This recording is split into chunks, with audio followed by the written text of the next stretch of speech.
এত দিনে ছিলে রে তুমি সবার মুখে মুখে, আজ কেন আইসো রে তুমি প্রবাসীদের কাদাত কিনারে।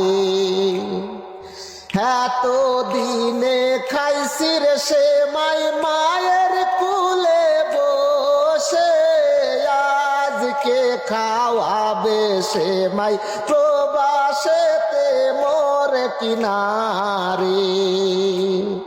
এত দিনে ছিলে রে তুমি নতুন জামা পরে, আজ কেন আইসো রে তুমি পুরন কাপড় পরে কিনারে। এত দিনে ছিলে রে তুমি মানুষের মুখে মুখে, আজ কেন আইসো তুমি প্রবাসীদের কাদাত কিনারে।